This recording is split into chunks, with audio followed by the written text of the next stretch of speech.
Hello Radhika, तुम ठीक 8 बजे होटल पहुंच जाना। ओके राजन, आप भी टाइम से आ जाना। जो हुक्म मेरी मलिका, बंदा समय पर हाजिर हो जाएगा। आप भी ना कुछ भी कह देते हो। शर्मा कर मुस्कुराते हुए राधिका ने फोन काट दिया। राधिका ने तैयार होकर गुनगुनाते हुए आईने में अपने आप को गौर से ऊपर से नीचे तक देखा। उसका खूबसूरत बदन अभी तक सांचे में ढला हुआ था। तभी तो राजन उसे बाहों के घेरे में लेकर हमेशा कहते, फिगर से आपकी उम्र का पता ही नहीं चलता जाने मन, और शरारत से हंसने लगते। तब राधिका थोड़ा शर्मा कर रह जाती और कहती, आप भी ना। नीले रंग की खूबसूरत साड़ी में चांदी के रंग की कारीगरी का काम, नए जमाने का ब्लाउज जिसका भार पीछे बंधी डोरी ने संभाल रखा था। बालों को हेयर ड्रेसर ने बड़े ही खूबसूरत ढंग से संवार कर दो लटों को सामने निकाल दिया था। राधिका के गोरे गोरे रुई से भी नरम हाथों पर लोगों की नजर बरबसी उड़ जाती थी। राधिका को याद है कि पिछली पार्टी में मेघना भटनागर ने कहा भी था, राधिका जी आपको तो फिल्म इंडस्ट्री में होना चाहिए था। आप तो इतने खूबसूरत हो कि आपको छूने से भी डर लगता है। एकदम कांच की गुड़िया सी लगती हो आप। ऐसी बातें पहले राधिका को अंदर तक गुदगुदा जाती थी, लेकिन अब वो सुनकर केवल मुस्कुरा देती है। राधिका ने साड़ी से मैच करती ज्वेलरी पहनकर फाइनल टच और फाइनल लुक दिया और मोबाइल फोन और मैचिंग पर्स लेकर बंगले से बाहर आ गई, जहां ड्राइवर पहले से ही हाथ बांधे अपनी ड्यूटी के लिए खड़ा था। राधिका मैडम को आते देख ड्राइवर ने गाड़ी का पिछला गेट खोला। राधिका ने बैठते ही कहा, होटल ताज चलो। जी मैम साहब कहकर ड्राइवर ने गाड़ी स्टार्ट कर दी। गाड़ी अब बंगले से निकलकर खाली सड़क पर तेज रफ्तार से दौड़ने लगी। राधिका का दिमाग भी उस दौड़ में शामिल हो गया। बस फर्क इतना था कि गाड़ी की रफ्तार आगे जा रही थी और राधिका का दिमाग पिछली यादों की ओर रफ्तार पकड़ रहा था। बात तब की है जब राधिका का 12वीं जमात का रिजल्ट निकला था। वो फर्स्ट क्लास से पास हुई थी। वो चाहती थी कि वो आगे और पढ़े। उसने सीपीटी का फॉर्म भी ले लिया था, लेकिन घर की माली हालत ठीक नहीं थी। 5 भाई बहनों में वो सबसे बड़ी थी। उसके बाद पल्लव जिसने 10वीं जमात का बोर्ड इम्तिहान दिया था और पल्लवी ने 8वीं जमात का। फिर नकुल और तन्वी थे जो 6ठी और 4थी क्लास में पढ़ते थे। माँ घरेलू थी, सिर्फ कपड़े सीने पिरोने का काम जानती थी और पिताजी रेलवे में टीटी थे। जैसे तैसे घर का गुजारा और उन लोगों की पढ़ाई का खर्च निकल पाता था। पिताजी की इच्छा थी कि वे राधिका की शादी कर दें, क्योंकि वो इतनी खूबसूरत थी कि जहाँ भी जाती वहाँ कोई भी उसका दीवाना हो जाता था। दोनों पति पत्नी को रात भर इसी चिंता में नींद नहीं आती थी। राधिका की खूबसूरती पर फिदा होकर 3 चावल मिलों के मालिक केतन सहाय ने अपने बेटे मेहुल के लिए बिना दान दहेज के शादी की बात चलाई। राधिका के पिता ने उसे स्वीकार कर लिया और धूमधाम से शादी हो गई। पैसों की कमी में पली बड़ी राधिका इतने ऐशो आराम देखकर दंग रह गई। राधिका बहुत ही खुश थी। उसके माँ बाप भी अपनी बेटी की खुशियों को सराहने लगे थे। मेहुल चूंकि एक बड़ा कारोबारी का लड़का था, विदेश से एमबीए करके आया था, उसका ज्यादा से ज्यादा समय कामकाज और यार दोस्तों में ही बीतता। मेहुल को राधिका पहली नजर में ही भा गई थी। जब मेहुल ने प्यार से राधिका को देखा तो हल्की गुलाबी साड़ी में उसका रंग और भी गुलाबी हो उठा था। वो लाश से सिमटी जा रही थी। सभी दोस्त मेहुल से मानो जल रहे थे। मेहुल भी स्मार्ट और अच्छे नए नक्श का था, पर राधिका के सामने 19 ही था। वो राधिका से प्यार तो बहुत करता था, वो उसकी खूबसूरती पर कुछ नहीं बोल पाता था। वो आए दिन पार्टी करता रहता, जिसमें सिगरेट शराब व शबाब का जोर होता था और पार्टियां भी देर रात तक चलती थी। हाई सोसाइटी में उठने बैठने वाले मेहुल के यार दोस्त भी वैसे ही थे। हर समय पीने पिलाने की ही बातें चलती थी। शुरुआत में तो राधिका नई नवेली होने के नाते पसंद न होते हुए भी ऐसी पार्टियों में शामिल हो जाती थी, पर उसे ऐसी पार्टियां कभी भी अच्छी नहीं लगी थीं। धीरे धीरे राधिका ने ऐसी हाई प्रोफाइल पार्टियों में जाना छोड़ दिया। घर की पार्टियों में 2-4 बार अपना चेहरा दिखाकर चली आती। बाहर की पार्टियों में केवल मेहुल जाता था। उसे लौटने में भी कभी कभी सुबह के 2 बज जाते तो कभी 3 या 4। पहले तो वो गुस्सा हो जाती थी, मेहुल से बोलचाल बंद कर देती थी या कुछ शिकायत कर देती थी। एक बार फिर ऐसा ही हुआ, राधिका मेहुल से नाराज थी। तभी मेहुल ने उसका हाथ पकड़कर अपनी ओर खींचा तो एक पल के लिए वो सकुचा गई। मुंह से एक भपका निकला, उसकी गंध से उसे उल्टी सी होने लगी। वो हटने लगी तो मेहुल ने उसे झट से अपने बदन से सटा लिया। सीने से लगाकर वो दीवानों की तरह उसे चूमने लगा। राधिका उसकी बाहों से निकलने के लिए छटपटा रही थी। मेहुल कह रहा था, यार माफ भी कर दो, कल से जल्दी आ जाऊंगा। राधिका, तुम बेहद खूबसूरत हो, मैं वादा करता हूँ कभी लेट नहीं होऊंगा। शराब की जबान और कुत्ते की टेढ़ी पूंछ का जैसे कभी कोई भरोसा नहीं होता, वैसे ही पीना पिलाना मेहुल की आदत में शुमार हो गया था। जितनी नफरत राधिका को शराब, सिगरेट, देर रात की पार्टियों से थी, उतनी ही नफरत उसे अपने आप से भी होने लगी थी। इधर बंटी के पैदा होने के बाद राधिका उसके पालने पोसने में लगकर अपने को बिजी रखने लगी। पहले तो मेहुल सिर्फ बाहर से ही शराब पीकर आता था, पार्टियां करता था, लेकिन सास ससुर की मौत के बाद तो जैसे पूरा मैखाना घर में ही खोल लिया। अब वही मेहता एंड मेहता सन्स इकलौता मालिक हो गया था। धीरे धीरे मेहुल बंटी के साथ शराब पीने लगा। वो उसकी कोल्ड ड्रिंक के साथ चीयर्स करता, ड्राइवर से शराब मंगवाता, नौकरों व बावर्ची से कहकर खाने में तरह तरह की चीजें बनवाता। राधिका को ये सब बहुत अखरने लगा था। यही तो वो उम्र होती है जब बच्चा अपने माँ बाप को अपने रोल मॉडल मानकर उनकी नकल करता है, अच्छी बुरी आदतों को अपनाता है। राधिका देखती कि जब मेहुल टाइम से घर नहीं आता, तब बंटी कोल्ड ड्रिंक से भरा गिलास अपने हाथों में लेकर कहता, चलो मम्मी आज दारू पार्टी हो जाए। रघु काका, आप मेरे लिए चीज ब्रेड और फ्रेंच फ्राई बनाओ। राधिका खून का घोंट पीकर रह जाती। वो अपना दुख दर्द किससे बांटती? मायके में तो किसी की भी हिम्मत नहीं थी जो मेहुल की आंखों में आंखें डालकर बातें कर सके। पर उस दिन राधिका ने भी कुछ सोच लिया था। रात 2 बजे मेहुल के मोबाइल फोन पर बात करनी चाहिए तो वो स्विच ऑफ मिला। तकरीबन 2:30 बजे मेहुल का फोन आया, बेडरूम का दरवाजा खोलो। गुस्से में आकर राधिका ने भी कह दिया, मेहुल जी आज ये दरवाजा नहीं खुलेगा, आपको जहाँ जाना है चले जाइए।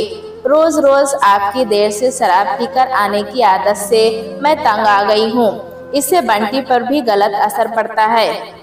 पहले तो मेहुल प्लीज प्लीज करता रहा, फिर बोला, मैं केवल बंटी से मिलना चाहता हूँ राधिका, एक बार दरवाजा खोलो, मैं उसे प्यार करके चला जाऊंगा। राधिका ने न जाने क्या सोचकर गेट खोल दिया। अब तो वो राधिका पर आंखें तरेरने लगा। मेरे घर से मुझे ही निकालती है, मुझे पता था तेरे बाप दलाल हैं, 50-50 रुपए के लिए तुम लोगों से धंधा कराता है। तेरे बाप की औकात थी इतने बड़े घर में तेरी शादी कराने की? वो तो मेरे बाप की भलाई है जो तू यहाँ पर आ गई, नहीं तो किसी कोठे पर। ये सारे शब्द पिघले शीशे की तरह राधिका के कानों में पड़ रहे थे। वो फटी आंखों से मेहुल को देखने लगी। अपनी बेबसी पर उसकी आंखें छलक पड़ी। बंटी जो अब 7 साल का हो गया था, कच्ची नींद से उठ गया था और देख रहा था कि पापा गुस्से से मम्मी पर बरस रहे थे। मम्मी रो रही थी, वो डरा सहमा सब देख सुन रहा था। सुबह 7 बजे स्कूल जाना होता है, इसलिए राधिका ने किसी तरह अपने को संभाला, जैसे तैसे सब कुछ भुलाकर उसे सुला दिया। वो खुद रात भर तकिया भिगोती रही, उसकी आंखों से दूर दूर तक नींद का नामो निशान नहीं था। सोचती रही कैसे इस इंसान के साथ पूरी जिंदगी बिताऊं जो मर्द अपनी औरत को इज्जत की निगाह से नहीं देखता। उसके बच्चे की नजर में भी उस औरत की कोई इज्जत नहीं रह जाती। चाहे पिता के घर में कुछ भी ना था, पर शांति तो थी। रूखा सूखा खाकर पढ़ाई करने में अपने 18 साल गुजार दिए थे। 19वीं साल में उसके भाभी ससुर ने उसे मेहुल के लिए पसंद कर लिया था।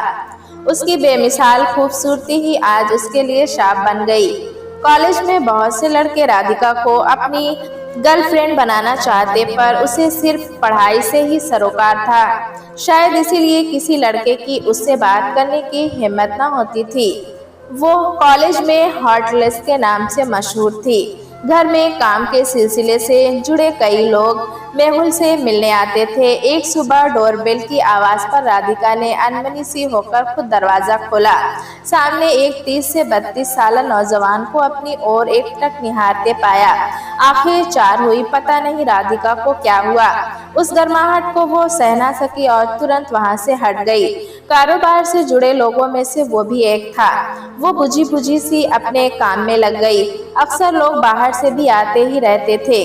कभी किसी से मिलना होता था तो मेहुल खुद बुलाकर मिला देता था। इस बार भी मेहुल बोला, राधिका इनसे मिलो, ये हैं रोलिंग मिल के मालिक राजन, दिल्ली से आते हैं। और राजन जी इनसे मिलिए, ये हमारी बेटर हाफ है। दोनों ने एक दूसरे से हाथ जोड़कर नमस्ते किया। राजन ने गौर से राधिका को देखा पर उसने ध्यान नहीं दिया। एक दिन राजन ऐसे ही किसी काम से आया था, पर जाते वक्त एक अपना विजिटिंग कार्ड थमाकर चला गया। उस कार्ड के पीछे एक नोट लिखा था, टाइम मिलने पर फोन कीजिएगा, मैं इंतजार करूंगा। पढ़कर राधिका कुछ घबरा सी गई। ना चाहते हुए भी उसने शाम को डरते डरते फोन किया। हेलो, मैं राधिका। आप राजन जी? हाँ, मैं राजन ही बोल रहा हूँ। मैं कब से आपके फोन का इंतजार कर रहा था। आप बुरा मत मानिए, एक बात बोलूं, आप बहुत ही खूबसूरत हैं। थैंक्स, प्लीज मना मत कीजिएगा। क्या कल शाम को एक कॉफी पी सकते हैं? राधिका चाहकर भी मना ना कर सकी। कॉफी पीते वक्त बार बार राजन की ओर नजरें उठती तो उसे अपनी ओर ही देखता पाती। वो शर्माकर सिर झुका लेती। राधिका जी, जब से मैंने आपको देखा है मैं रात भर सो नहीं पाता। जी चाहता है कि बस आपको ही देखता रहूं। दिन रात हर पल आपकी मुस्कुराहट बहुत दिलकश है। यह सुनकर राधिका का दिल झूम उठा। शर्म से पलकें झुक गई, होठों पर एक लुभावनी मुस्कान आ गई। उस दिन के बाद से ही वे एक दूसरे से मिलने लगे। कभी कोई रेस्टोरेंट तो कभी कोई शॉपिंग मॉल, कभी मल्टीप्लेक्स सिनेमा हॉल, कभी किसी पार्क में, ताकि मेहुल या किसी पर राज ना खुले। इसलिए मिलने के लिए अलग अलग जगह तय कर लेते थे। मिलने पर राधिका को अजीब सी घबराहट होती थी, पर उसकी इस घबराहट में भी एक खुशी थी। एक दिन दोपहर को बंटी राधिका के मोबाइल पर गेम खेल रहा था, तभी मोबाइल फोन की घंटी बजी। राधिका बंटी के हाथ से मोबाइल फोन लेने गई तो उसने देने से मना कर दिया। प्यार से फिर झल्लाकर छीनने गई तो बोला, आप एक नंबर की। इससे आगे राधिका ने जो सुना तो लगा जैसे किसी ने भरे बाजार में नंगा कर दिया। उसके सोचने समझने की ताकत खत्म हो गई। वो बहुत ही दुखी हो गई। उन्हीं नाजुक व कमजोर लम्हों में वो राजन के और करीब आ गई। क्या बात है राधिका, तुम इतनी चुप चुप और खोई खोई सी क्यों लग रही हो? किसी ने तुम्हें कुछ कहा है क्या? कुछ नहीं, कहते कहते राधिका का गला भर्रा आया। फिर वो हंसते हुए कहने लगी, देखो मैं एकदम ठीक हूँ। मुझे क्या हुआ है? मैं इस खोखली हंसी के पीछे के दर्द को साफ साफ महसूस कर सकता हूँ। मुझे हैरानी होती है कि इतनी प्यारी और खूबसूरत आंखों में भी आंसुओं का इतना गहरा समंदर भी समा सकता है। क्या बात है? तुम्हारे इन आंसुओं से मुझे बहुत दर्द पहुंचता है। तुम मेरी जान हो, मेरी सब कुछ हो। मैं तुम्हें एक पल के लिए भी उदास नहीं देख सकता। राधिका ने सुबकते सुबकते राजन को दोपहर में घटी घटना के बारे में सब कुछ सच सच बता दिया। तो ये बात है, बच्चे जो देखते सुनते हैं वही सीखते हैं। दिल से मत लगाओ, बच्चा है यार। तुम्हें पता है कि आज मैंने तुम्हारे लिए ये गिफ्ट लिया है, जरा खोलकर तो देखो कैसा है। इसकी क्या जरूरत थी? तुमसे दिल की बातें करके मन हल्का हो जाता है, बस बस और कुछ नहीं। टेढ़ी आंखों से राजन ने कहा तो राधिका शर्मा गई। क्या तुम मेरी प्रेमिका बनोगी राधिका? राधिका ने चौंक कर राजन की तरफ देखा तो उसकी आंखों में सिर्फ प्यार और प्यार ही नजर आ रहा था। अब राधिका हैरत से अपनी आंखों में भर आए आंसू पोंछने लगी। होठ लरजने लगे। बहुत मिन्नतें करने पर राधिका ने गिफ्ट का रैपर खोला। हीरे के 2 टप्स थे। बहुत ही खूबसूरत है। गिफ्ट तो मेहुल भी ढेरों लाता था, पर उसमें गुरूर था। वो खुश होकर कह बैठी, राजन मुझे इस घुटन से कहीं दूर ले चलो। राजन भी उसे दूसरे शहर ले जाने को तैयार था। वो तुरंत बोला, हाँ चलो, कब चलोगी राधिका? मैं तुम्हें अपने साथ हमेशा के लिए ले जाऊंगा, कहकर उसने राधिका को अपनी बाहों में भर लिया। राधिका अभी खोई हुई थी। बाहर तेज बारिश हो रही थी। अचानक बिजली कड़की और उसने दोनों हाथों से कसकर राजन को पकड़ लिया। जब दो जवां दिल मिल रहे हों तो सभी जगह बहार ही बहार दिखाई देती है। बारिश की धुन में प्यार का संगीत था। राजन उसे अपने सीने से लगाकर दीवानों की तरह चूमने लगा। एक पल के लिए वो सकुचाई, पर जब वह दिल ही हार चुकी थी तो इनकार कैसा। एक शाम राधिका चुपचाप राजन के साथ मुंबई चली आई। आते वक्त राधिका एक चिट्ठी लिखकर छोड़ आई थी। लिखा था, मैं इस घुटन भरी जिंदगी को जीते जीते तंग आ गई हूँ। अब मुझे आजादी से जीना है, सांस लेना है। उस वक्त राधिका ने अपने बच्चे के बारे में भी नहीं सोचा, पर वो तो राजन के प्यार में पगलाई हुई थी। उसे उस वक्त जो ठीक लगा किया। ये भी नहीं सोचा कि मेहुल और घर वालों पर क्या बीतेगी। राजन को पाकर राधिका को लगा कि सारे जहां की खुशियां मिल गई हो।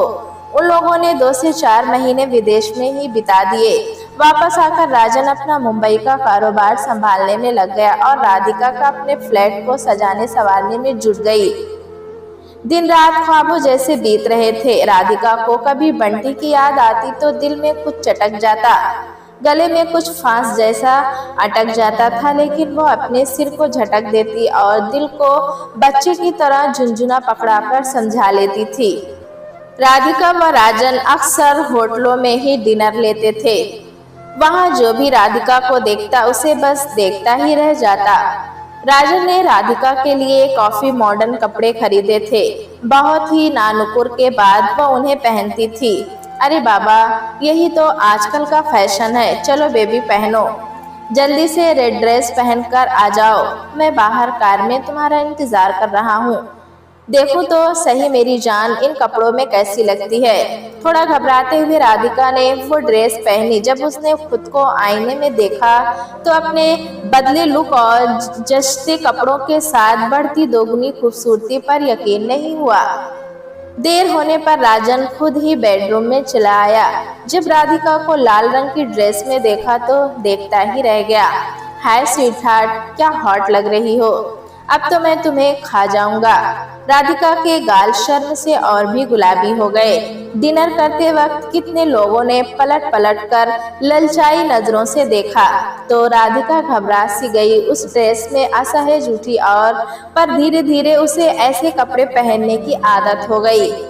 कोलकाता की राधिका और मुंबई की राधिका में जमीन आसमान का फर्क हो गया। मजे से जिंदगी गुजर रही थी। तभी एक दिन राजन दफ्तर से बहुत घबराया सा घर वापस आया। गजब हो गया, राजन बोला। क्या हुआ, राधिका ने पूछा। मैंने 10 करोड़ के प्रोजेक्ट के लिए बैंक से 5 करोड़ का लोन पास करवाया था, लेकिन पिछला टेंडर पास नहीं होने से बैंक का मैनेजर लोन पास नहीं कर रहा है। कोटेशन वगैरह सब भर दिए हैं, समझ में नहीं आता कि क्या करूं। अगर मेरा यह करोड़ों का प्रोजेक्ट इस बार क्लियर नहीं हुआ तो हम सड़क पर आ जाएंगे। हमारा दफ्तर, घर, मिल सब कुछ चला जाएगा। प्लीज राधिका, कुछ सोचो, कुछ करो। अब बेचारी राधिका क्या करे, वो तो सिर्फ दिलासा व हौसला ही दे रही थी। सब ठीक हो जाएगा राजन, तुम जाकर एक बार मैनेजर से फिर मिल लो। नहीं राधिका, अब मिलने से कुछ नहीं होगा। हाँ, अब ठीक केवल एक शर्त पर हो सकता है। सुना है कि वो मैनेजर राहुल थोड़ा शराब और शबाब का रसिया है। अगर एक चांस ले ले तो शायद, मतलब अगर तुम राहुल को शीशे में उतार सको तो। राजन कहते कहते नजरें नहीं मिला पा रहा था। ये तुम क्या कह रहे हो राजन, तुम्हारा दिमाग तो खराब नहीं हो गया? तुम अपनी राधिका को सिर्फ एक लोन पास करने के लिए किसी पराये मर्द के बिस्तर पर परोस रहे हो? तकरीबन चिल्लाते हुए राधिका गुस्से से बोली। मुंबई में तो सैकड़ों कॉल गर्ल्स हैं, किसी को भी वहां भेज दो।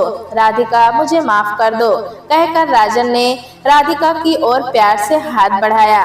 तो उसने हिकारत भरी नजरों से घूरकर हाथ को चिटक दिया।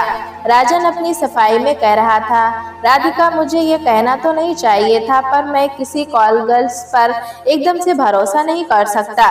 कब किसके सामने किसका राज फाश कर दे कुछ कहा नहीं जा सकता। मुझे ये सब कहते हुए बहुत शर्म महसूस हो रही है कि मैं अपनी जिंदगी को किसी और के बिस्तर पर सोने को मजबूर कर रहा हूँ। हो सके तो मुझे माफ कर देना। मेरे पास अब खुदकुशी के सिवा कोई चारा नहीं है। मैं दिवालिया होकर नहीं जी सकता। अब राधिका के सामने इधर कुआं उधर खाई वाली हालत हो गई। जिस्म का सौदा कर राजन के कारोबार को बचाए या फिर जिस्म को बचाकर उसको मरता देखे। फिर इतने बड़े मुंबई शहर में अकेली कैसे और कहाँ रहेगी। सब गिद्धों की तरह नोच डालेंगे। मेहुल के पास वापस मैं लौट नहीं सकती। आखिरकार उसने अपने जमीर को मार कर ही ये कदम उठाया। बैंक मैनेजर राहुल तो राधिका का इतना मुरीद हुआ कि उसने यहाँ तक कह दिया, राजन आज से आप मेरे फैमिली फ्रेंड हुए। अब आपको कभी भी कोई दिक्कत हो तो बेहिचक मुझे कह दीजिएगा। बस वहीं से राधिका का कॉलगर्ल बनने का सफर शुरू हो गया। हर रात लिप पुत कर किस किस के गुलिस्तान को महकाती फिरती। अब उसे याद नहीं है राजन तरक्की की सीढ़ियों को पार करता रहा। राधिका कभी नफरत से पूछती, राजन तुमने ऐसा क्यों किया, किस जन्म का बैर निकाला है तुमने। राजन बड़ी बेशर्मी से हंसने लगता। राधिका कभी जाने को मना करती तो वह हाथ भी उठा देता था। ऐसी दहशत भरी जिंदगी जीते जीते यूं ही 15 साल बीत गए। राधिका ने यह बात अब अच्छी तरह से समझ ली थी कि औरत केवल खिलौना है। कभी उसे पैरों तले रौंदा जाता है तो कभी उसे हाथों द्वारा मसला कुचला जाता रहा है।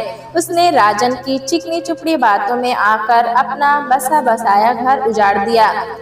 कभी तन्हाई में अपने बच्चे और मेहुल का अक्स उभरता तो वो सिसक पड़ती। राधिका अपनी यादों के दायरे से बाहर निकल आई। आज भी बाहर से कोई डेलीगेशन ग्रुप आया है, जिसमें से एक को ताज होटल में ठहराया गया है, जहां राधिका को अभी पहुंचना है। ड्राइवर ने होटल ताज के सामने कार रोक दी।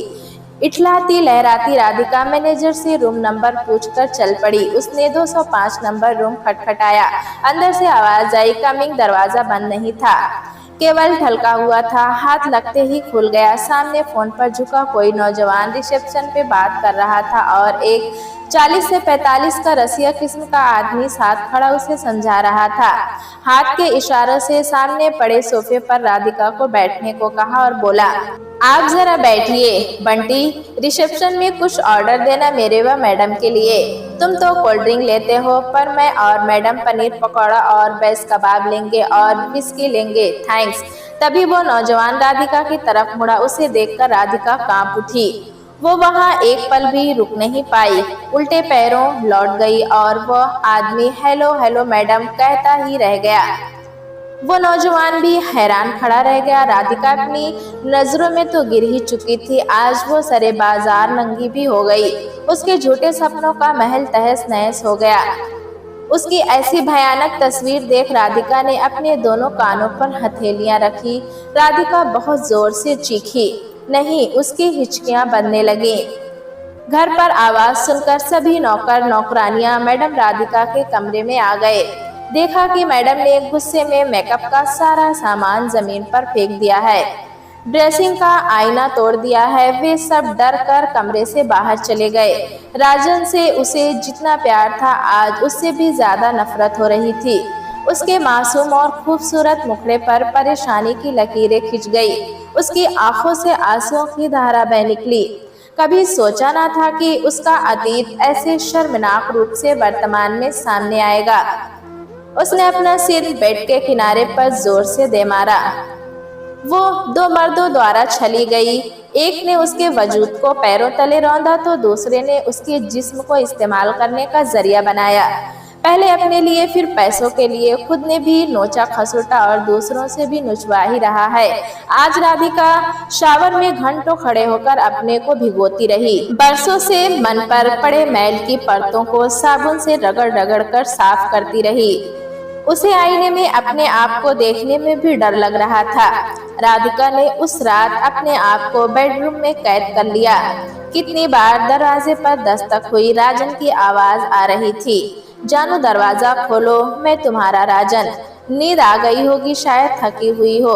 पर कोई आवाज ना पाकर राजन ने सोचा, लगता है वो सो गई है, जब वो सुबह उठेगी तब बात करूंगा।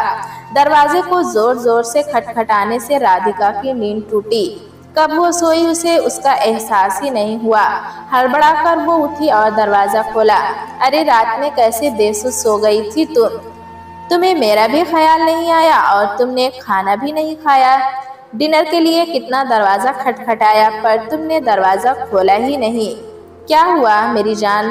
राजन ने राधिका को बाहों में लेने की कोशिश की तो वह पीछे हट गई। नफरत भरी निगाहों से उसे घूरा तो हंसते हुए राजन का चेहरा अचानक सफेद सा पड़ गया। उसके हिकारत भरे चेहरे को राजन बखूबी समझ रहा था, इसलिए शर्मिंदा व बौखलाया हुआ सा बगले झांकने लगा। तभी सिक्योरिटी गार्ड ने आकर कहा, कोई साहब आए हैं, मैडम को पूछ रहे हैं। ठीक है, उन्हें चाय वगैरह सर्व करो, मैडम अभी तैयार होकर आ रही हैं, कहकर राजन कमरे से बाहर आ गया। राधिका ने जैसे ही ड्राइंग रूम में कदम रखा, सामने नजर पड़ते ही ऐसे तड़प उठी जैसे भूल से जले तवे पर हाथ रख दिया हो।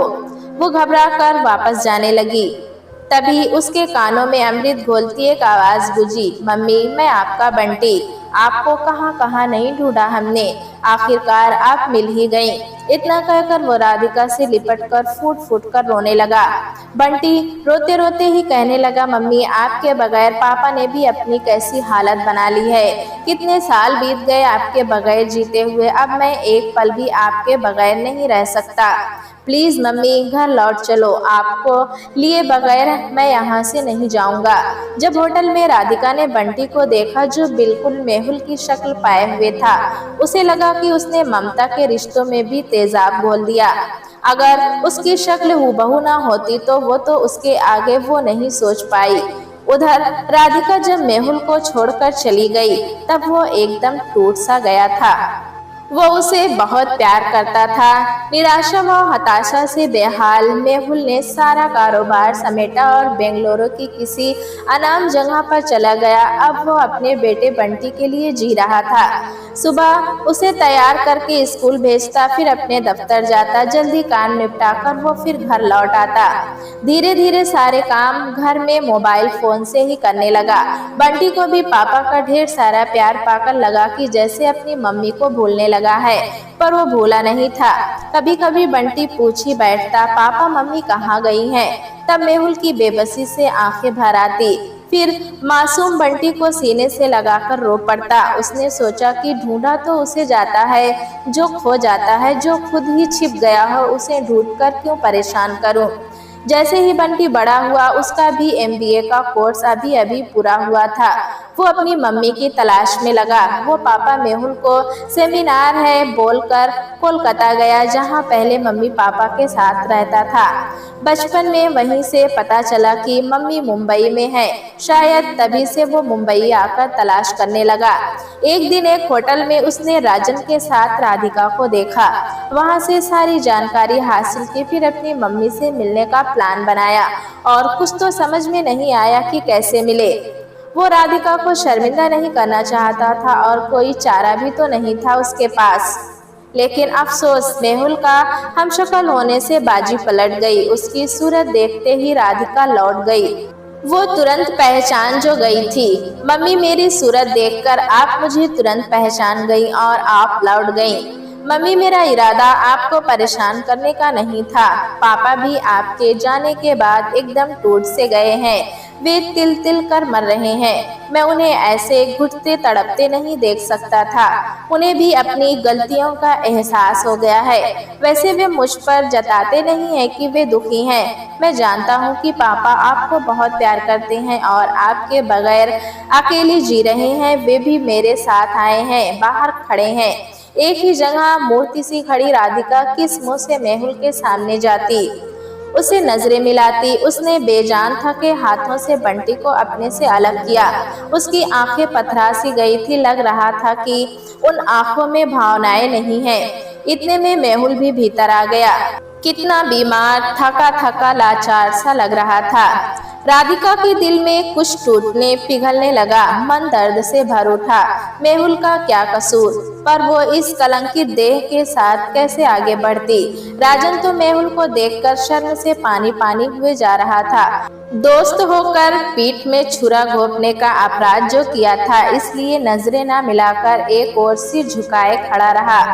मेहुल थके कदमों से राधिका के करीब आया और अपने दोनों हाथ जोड़ लिए। मेहुल ने कहा, सच राधिका, इसमें तुम्हारी कोई गलती नहीं है। मेरी ही नादानी की वजह से हमारा बच्चा हम दोनों की परवरिश नहीं पा सका।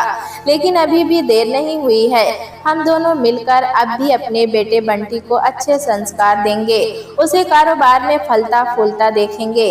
अभी तो उसकी शादी करनी है, उसके प्यारे प्यारे बच्चों को गोद में खिलाना है। नहीं मेहुल, ये अब कभी नहीं हो सकता। मैं चाह कर भी इस दलदल से बाहर नहीं आ सकती। मैं इस लायक ही नहीं रह गई हूँ कि तुम्हारे साथ जा सकूं। मेहुल, जब बदन का कोई अंग सड़ जाता है तो उसको काट कर अलग कर दिया जाता है, नहीं तो पूरे जिस्म में जहर फैल जाता है। मैं अब वो दाग हूँ जिसे सिर्फ छिपाया और मिटाया जा सकता है, पर दिखाया नहीं जाता। प्लीज मुझे मेरे हाल पर छोड़ दो। कहते कहते वो बुरी तरह कांपने व रोने लगी थी। तब मेहुल ने राधिका का हाथ पकड़ लिया और कहा, राधिका, मैंने कहा था कि मैं तुम्हारा गुनहगार हूँ। मेरे ही रूखे बर्ताव के चलते तुम्हें घर छोड़ने जैसा कदम उठाने पर मजबूर होना पड़ा। इसके लिए तुम अपने आप को अकेले दोष मत दो। मुझे तुम मिल गई, अब कोई मलाल नहीं। मुझे समाज, रिश्तेदार, किसी की कोई परवाह नहीं। देखो तुम्हारे बेटे बंटी को, जिसे तुमने 8 साल का नन्हे बंटी के रूप में देखा था, आज वो पूरा गभरू नौजवान बन गया है। MBA की डिग्री भी हासिल कर ली है। मैंने इसका तुम्हारी गैर हाजिरी में ठीक से तो लालन पालन किया है कि नहीं? कोई शिकायत हो तो बोलो। मेहुल का गला भर आया था, आंखें गीली हो गई थी। कितना बड़ा कलेजा था मेहुल का। राधिका जो शर्म अपराध के बोझ तले दबी जा रही थी, वो भी सारी लाज भूलकर मेहुल की बाहों में समा गई। कभी सोचा भी नहीं था कि मेहुल से नफरत की जगह माफी मिलेगी। उसके चेहरे पर एक दृढ़ विश्वास की चमक थी। राजन लुटा पिटा सा एक और खड़ा ताकता ही रह गया। दोस्तों, कहानी कैसी लगी हमें कमेंट में जरूर बताएं। चैनल पे नए हैं तो एक लाइक और सब्सक्राइब करना ना भूलें।